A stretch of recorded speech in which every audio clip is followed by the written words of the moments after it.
ओडिशा के केंद्रपाड़ा जिले के मूल निवासी हमारे एक सब्सक्राइबर लकी भाई अपने मम्मी पापा के साथ गुजरात में रह रहे थे। यहाँ उनके पापा की जॉब पोस्टिंग हो रखी थी। अब जब लकी 4 साल के थे ना, तो इनके पापा का आंध्र प्रदेश में जॉब ट्रांसफर हो जाता है। पर ये फिक्स नहीं था कि भाई कितने दिन के लिए आंध्र प्रदेश बुला रहे थे कंपनी वाले। अब इसी अनसर्टेनिटी में लकी के पापा अपनी फैमिली को लेकर आंध्र प्रदेश जाना नहीं चाहते थे। इन्होंने डिसाइड किया कि भाई ये अपने बेटे और पत्नी को ओडिशा में जो इनका गाँव है ना, वहां पे शिफ्ट कर देंगे। पर यहाँ मसला ये था कि लकी के पापा का कोई अपना घर नहीं था उस गांव में। और भाई फिर जो उन्होंने डिसीजन लिया ना, उसका आउटकम लकी आज तक भुगत रहे। एक बहुत ही रूह कपाने वाली चैप्टर इस स्टोरी में अनफोल्ड होगी। और लकी ने जो मुझे रियल फोटोज भेजे हैं ना भाई, उसे देख के आपके शरीर में ठंडी सिहरन दौड़ने वाली है एकदम। मतलब मैंने जब देखा तो मुझे गूज बम्स आ गए थे, बहुत गंदे वाले। फिलहाल अब लकी द्वारा भेजे गए उनके ईमेल का स्क्रीनशॉट अभी वीडियो में देख सकते हैं। अब कहानी में आगे बढ़ने से पहले एक चीज समझना कि जब भी आप कुछ नया स्टार्ट करना चाहते हो तो उसमें सबसे बड़ी अड़चन आती है कि भाई मैं किससे एडवाइस लूं, ये सब चीज मैं किसे शेयर करूं या ना करूं। और ये सेम चीज ट्रेडिंग में भी एप्लीकेबल होती है। और यहां आपकी समस्या को हल करता है पॉकेट ब्रोकर। इसमें है 19 मिलियन से भी ज्यादा रजिस्टर्ड अकाउंट और ये अवेलेबल है Google play store, app store और डेस्कटॉप में, जिसके बारे में मैंने पिछले वीडियोस में बताया था। अच्छा, लास्ट एक वीडियो में मैंने एक लकी सब्सक्राइबर को 500 रुपए गिव अवे भी किया था और सेम मैं इस वीडियो में भी करूंगा। आपको बस सिर्फ जो पिन कमेंट है उसमें जाके अपना कमेंट करना है। और अगर आप भी ट्रेडिंग ट्राई करना चाहते हैं तो पिन कमेंट में जो लिंक है उस पर जाके क्लिक करो और उसे रजिस्टर करके मेरा प्रोमो कोड यूज करना MRNF। और ऐसा करने से आपको आपके फर्स्ट डिपॉजिट पर मिलेगा 100% बोनस। आप डिपॉजिट कर सकते हैं कार्ड, यूपीआई और क्रिप्टो के थ्रू। और इसमें विड्रॉल भी काफी आसान है और वो भी 0% विड्रॉल फी के साथ। अब चलिए एक छोटा सा ट्रेड करके देखते हैं। सबसे पहले बैलेंस चूज करना है, फिर मार्केट एनालाइज करके एक ट्रेड ओपन किया और थोड़ा सा वेट, और ये रहा रिजल्ट आपके सामने। अब पॉकेट ब्रोकर लेकर आया है ट्रेडिंग 8 लैंग्वेजेस के साथ, जिसमें इंग्लिश, अरबिक और पोर्टुगीज भी इंक्लूडेड है। आप चैट कर सकते हैं डिस्कॉर्ड, व्हाट्सएप और टेलीग्राम में, जहां पर भी आपको कंफर्टेबल लगे। अभी आपको शायद कोई ट्रेडिंग रिलेटेड क्वेश्चन आ रहा होगा कि कैसे विड्रॉल करना है, कैसे डिपॉजिट करना है। तो आपको सिर्फ एक मैसेज ड्रॉप करना होगा चैट में, और जो टीम है पॉकेट ब्रोकर के, उससे आपको एकदम क्विक रिस्पॉन्स मिलेगा। और अगर आपको अपना स्किल डेवलप करना है तो उसके लिए भी आपको यहाँ पर एक्सपीरियंस ट्रेडर्स मिल जाएंगे। जब आप नीचे मेरे लिंक से रजिस्टर करेंगे तो मेरा प्रोमो कोड यूज करना मत भूलना, जिससे आपको मिलेगा 100% डिपॉजिट बोनस। अब चलिए कहानी में वापस आते हैं। अभी जैसे मैंने आपको बताया था कि लकी के पिताजी ये डिसाइड करते हैं कि मैं अपनी फैमिली को ओडिशा वाले गांव में छोड़ दूंगा। अब देखो, ओडिशा और आंध्र प्रदेश का बॉर्डर लगता है, तो इनके लिए मतलब फ्रिक्वेंटली आने जाने में ज्यादा दिक्कत नहीं होती। पर यहाँ मसला ये था कि भाई लकी के पापा का उस गांव के अंदर कोई अपना घर नहीं है। तो इसका एक सॉल्यूशन निकालते हैं लकी के पिताजी। अब देखो, इनके पिताजी 3 भाई हैं, ये सबसे छोटे और इनसे 2 बड़े भाई। तो जो बीच वाले बड़े पापा थे ना लकी के, उनके 2 घर है गांव में। तब यहाँ लकी के पिताजी ने अपने भैया से बात की कि भैया मतलब रहना है लकी और उसकी मम्मी को। तब लकी के बड़े पापा ने बोला कि ठीक है, एक जो दूसरा घर खाली है उसमें तुम लोग रह सकते हो। अभी जो लकी के बड़े पापा थे, ये भी काम के सिलसिले में अक्सर बाहर ही रहते थे। और लकी यहाँ बताते हैं कि जो इनकी बड़ी मम्मी है ना, वो इनकी परिवार को बिल्कुल पसंद नहीं करती थी। अब कुछ टाइम के बाद लकी के पापा चले गए आंध्र प्रदेश और इनके बड़े पापा ही बाहर चले जाते हैं काम से। अब यहाँ लकी और मम्मी जिस घर में रह रहे थे, उस घर का ऊपर का जो छत था वो खपड़ा का बना हुआ था। खप्पर आप समझते होंगे, तो खप्पड़ का बना था। और उनके बाजू में जो घर था उसमें लकी की बड़ी मम्मी, उनके 2 बेटे और 1 बेटी रहती थी। अब होता ये था कि बड़ी मम्मी आए दिन टॉन्ट मारती थी लकी की मम्मी को कि गुजरात छोड़ के तुम लोग यहाँ पे आ गए, हमारे घर में रह रहे हो, और बहुत भला बुरा बोलती थी उन्हें। पर लकी की मम्मी भाई कुछ जवाब नहीं देती कि भाई ठीक है, बड़ी है मेरे से। वो जो भी बोलती थी चुपचाप सुन लिया करती। अब वैसे ही वहाँ लकी की मम्मी और लकी को रहते रहते कुछ साल बीत जाते हैं। अब इस बीच जब लकी के पापा आंध्र प्रदेश से यहाँ गांव आते तो उनकी मम्मी कंप्लेन करती कि ऐसे ऐसा हम लोग को सुनाया जा रहा है। तब उनके पापा ने बोला कि ठीक है, तुम लोग चिंता मत करो, इसका कुछ हम तरीका निकालते हैं। पर यहाँ होता यह है कि बड़ी मम्मी के साथ इनका कलेश इतना ज्यादा बढ़ गया कि वो इन्हें घर से निकालने की बात करने लगी। अब रात दिन बस एक ही रट लगाए रहते कि भाई तुम लोग बाहर निकलो मेरे घर से। अब फाइनली जब पानी सर के ऊपर जाने लगा, तब लकी के मम्मी पापा ने डिसाइड किया कि भाई ठीक है, हम अपने जमीन पर अपना घर बनवाएंगे। पर जो गाँव में इनकी जमीन थी उस पर भी इनके बड़े पापा और बड़ी मम्मी ने कब्जा कर रखा था। इन्होंने जैसे तैसे पंचायत लगवा के वो जमीन छुड़वाई और उस पर अपना एक घर बनाना स्टार्ट किया। इस बीच लकी के पापा भी आंध्र प्रदेश से वापस ओडिशा आ गए थे और ये अभी अपनी फैमिली के साथ ही रह रहे हैं। अब देखो, घर एक दिन में तो बन नहीं जाता है, अच्छा खासा टाइम लगता है इसमें। तो जो ये कंस्ट्रक्शन पीरियड था, इस बीच लकी की मम्मी और लकी ये दोनों नानी जी के घर पे चले जाते हैं रहने के लिए।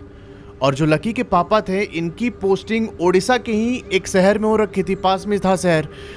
तो ये डिसाइड करते हैं कि भाई मैं उस शहर में जो मेरा एक दोस्त है उसके पास रहूंगा और बीच बीच में आके मतलब जो कंस्ट्रक्शन चल रहा है वो देख लिया करूंगा। अब इनका प्लान था कि भाई उस प्लॉट पे हम लोग 2 कमरा और एक हॉल बनवाएंगे, पर जो लकी की मम्मी थी, जैसे ही एक कमरा कंप्लीट हुआ वो अपने पति को बोलने लगे कि हम लोग एक कमरे में काम चल जाएगा, वहीं पे आके रहते हैं, दूसरा कमरा बाद में बनवाते रहिएगा। तो ये बात सुन के लकी के पापा ने बोला कि ठीक है, और यहाँ लकी की मम्मी और लकी ये दोनों आके अपने नए घर में रहने लगते हैं, जो कि अभी आधा ही कंस्ट्रक्ट हुआ था।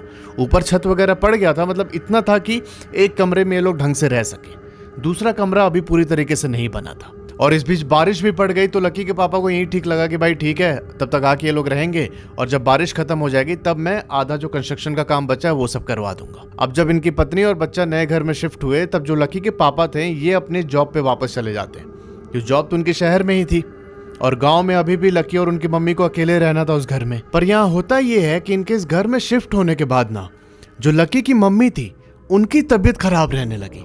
उनको आए दिन उल्टी होता, सर दर्द होता, ऐसा लगता कि भाई एकदम भारी सा कुछ सर पे रख दिया गया है। और कुछ टाइम के बाद सिचुएशन इतनी ज्यादा खराब हो गई कि लकी के पापा ने बोला कि तुम लोग नानी के घर वापस चले जाओ, कुछ दिन वहां जाके तबीयत ठीक करो और फिर वापस आना इधर। लकी की मम्मी सेम यही काम करती हैं, ये जाके अपने माँ के घर पे रहने लगी। पर भाई ऐसा थोड़ी होता है कि अंधेरे के सामने आप आंख बंद कर लोगे तो अंधेरा गायब हो जाएगा।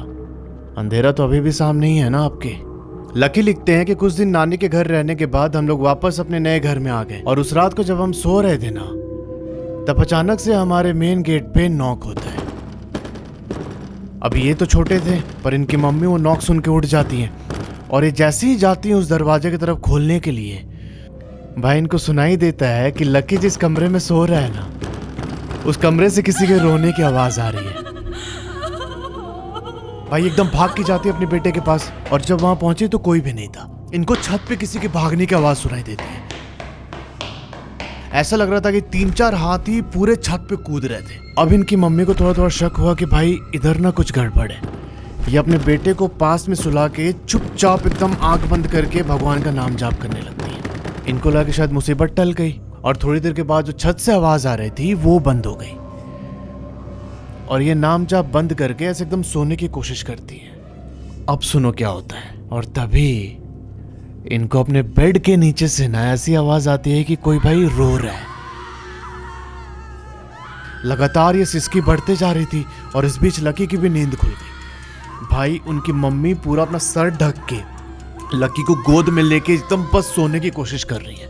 इन्होंने कुछ भी रिएक्ट नहीं किया। इनको लगा कि अगर मैं उठ के देखूंगी तो वो जो भी चीज़ है मेरे ऊपर अटैक कर सकती है। जैसे तैसे वो रात गुजारी इन लोगों ने, और अगले दिन से ही जो लकी की मम्मी थी ये भागवत का पाठ शुरू कर देती है। वैसे भी ये रेगुलर बेसिस पे पाठ करती थी, पर तबीयत खराब होने की वजह से इन्होंने छोड़ रखा था। लकी अभी आगे बताते हैं कि वो जो भी चीज़ थी उसकी आवाज़ ना हमें रेगुलर बेसिस पे सुनाई देती, वो अपना प्रेजेंस फील करवाती थी, पर ऐसे कभी हमने देखा नहीं उसे। 3-4 दिन तक ऐसी आवाज़ें और प्रेजेंस फील होती रही। फिर 5वीं रात जब एक बार लाइट कटी ना, मैं और मम्मी अपने कमरे के अंदर थे। इन्होंने देखा कि जो इनका कमरा है उसका गेट अपने आप खुल रहा है, और ना 2 आदमी और एक औरत के शैडो इनके सामने आके बैठ गए बेड पे। लकी और उनकी मम्मी देख पा रहे थे कि भाई वो तीनों हमें घूर रहे हैं।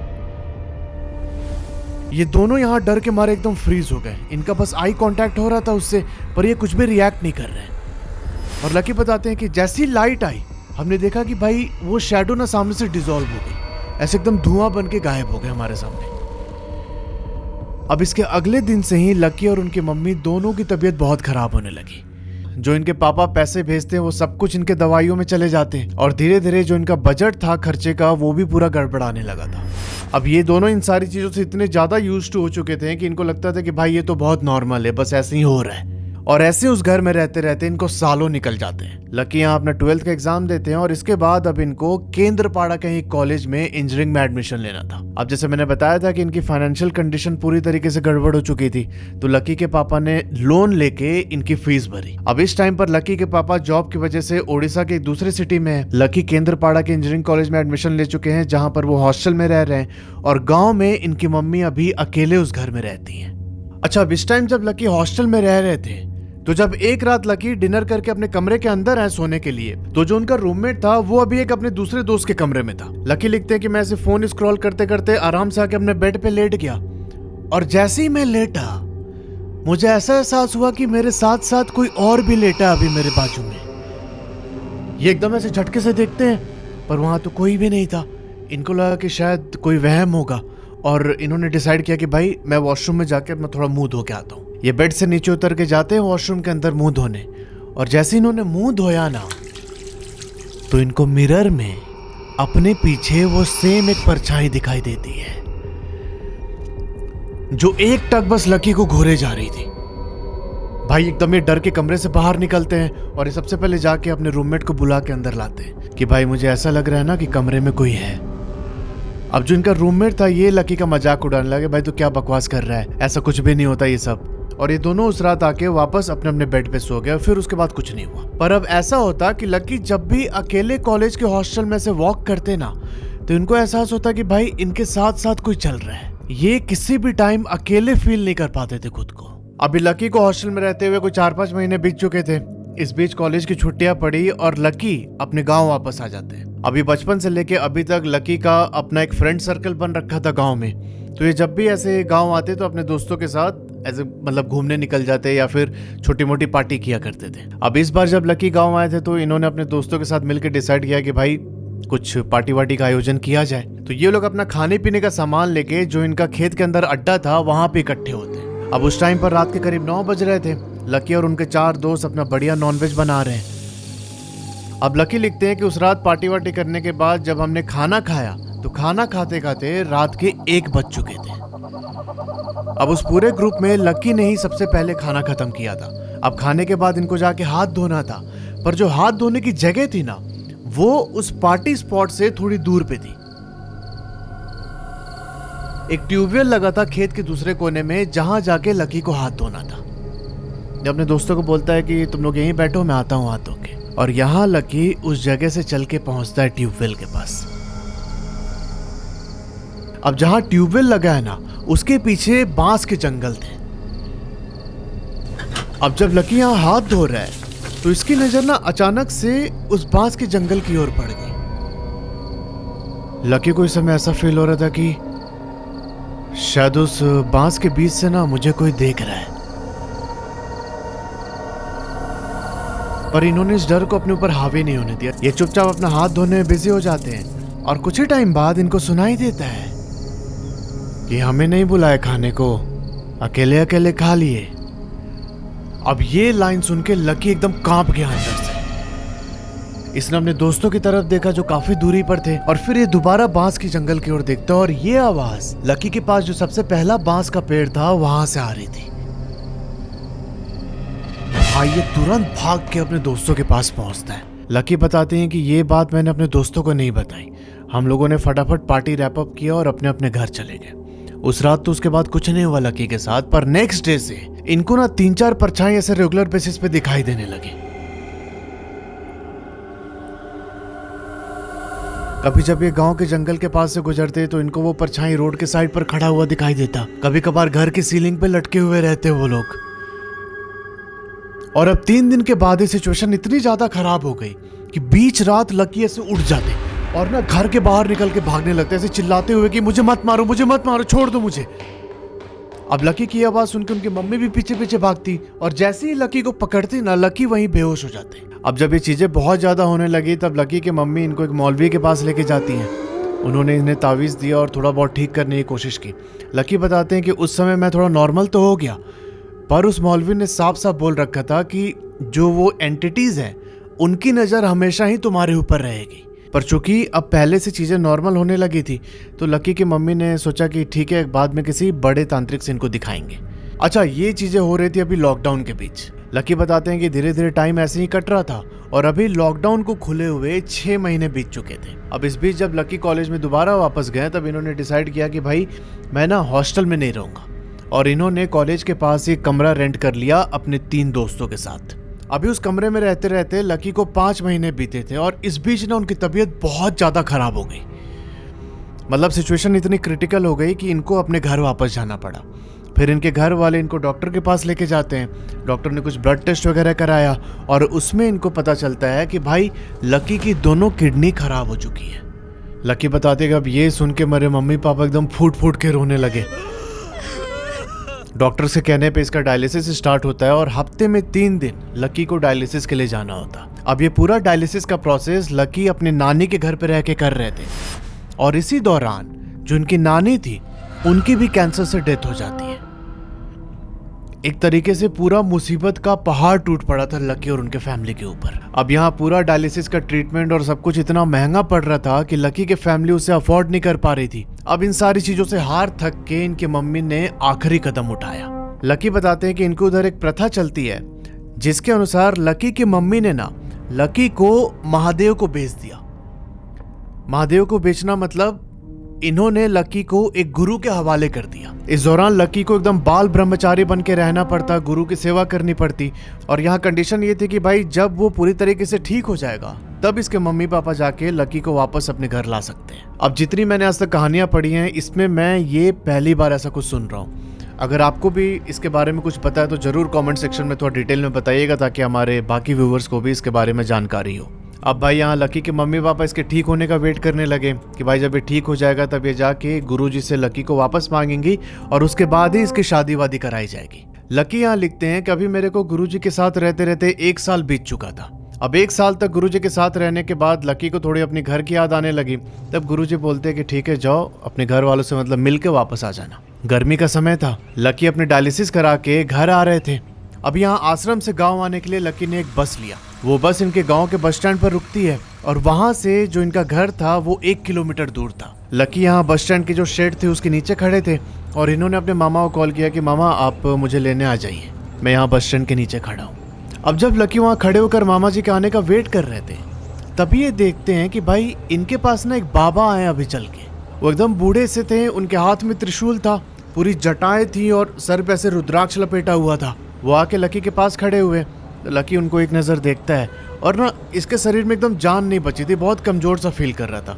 तो ये जाके चुपचाप जो बस स्टैंड की बेंच थी उस पर बैठ जाता है।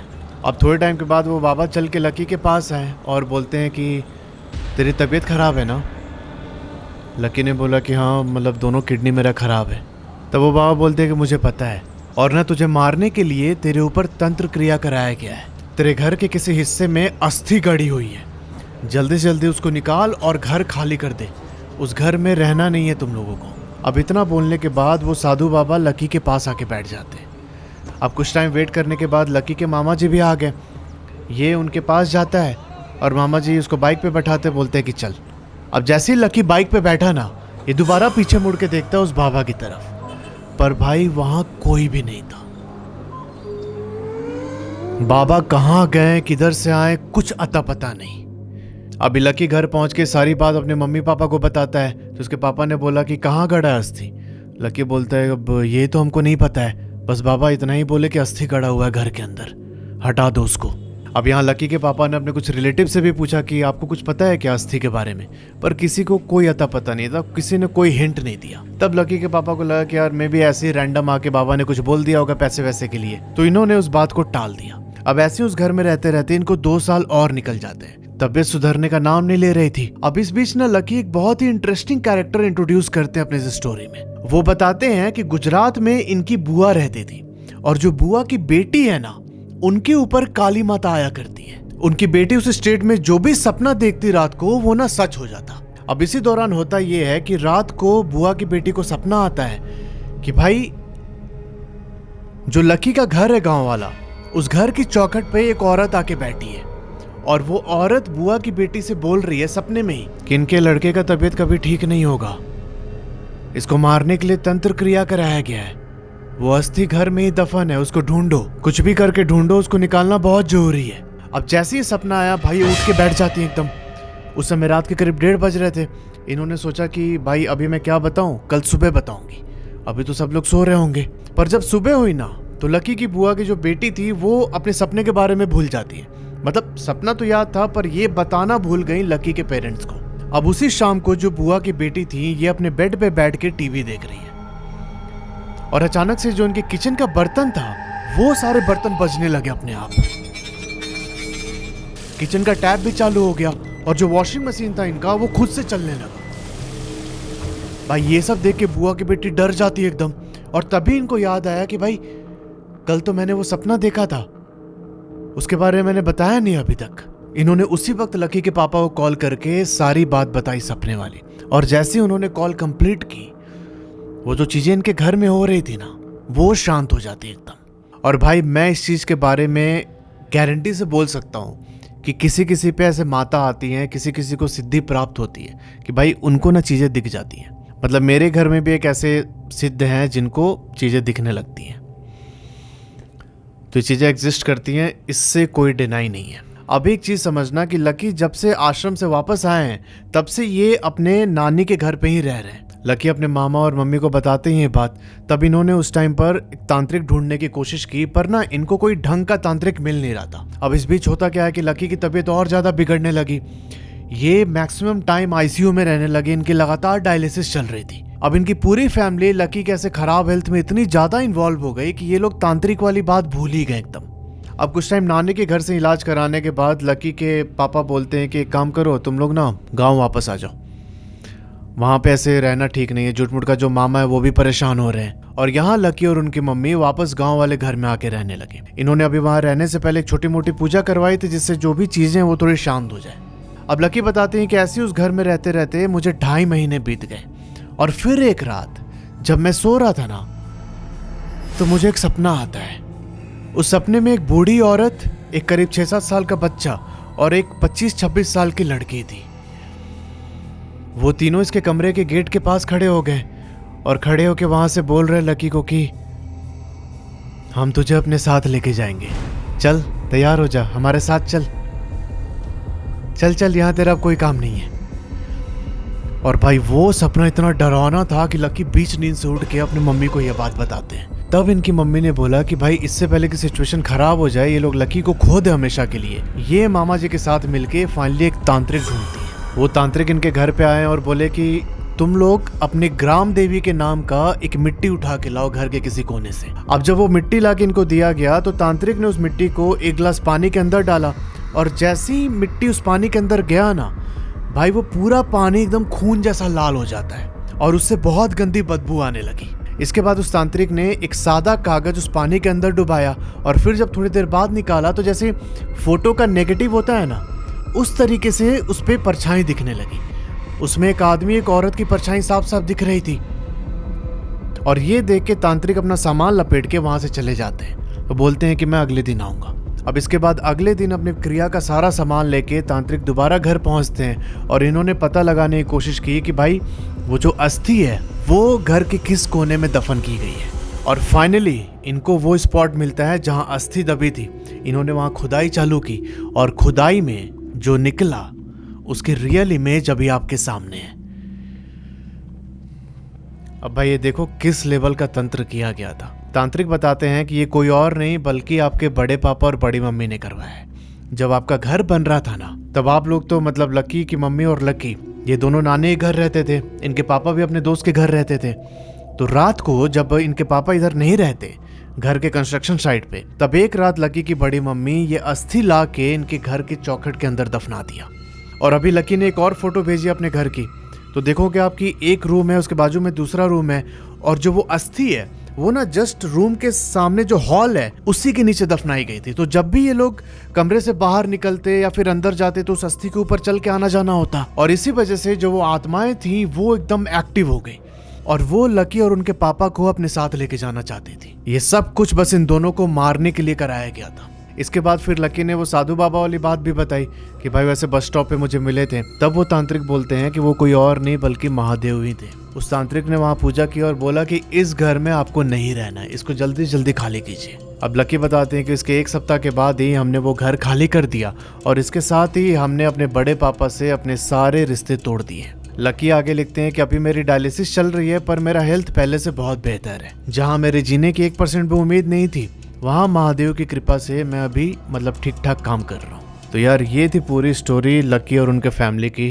अगर आपके जानने में ऐसा कोई इंसिडेंट हुआ है तो नीचे जो ईमेल आईडी आ रहा है उस पर एकदम डिटेल में अपनी कहानी मुझे आप शेयर कर सकते हैं।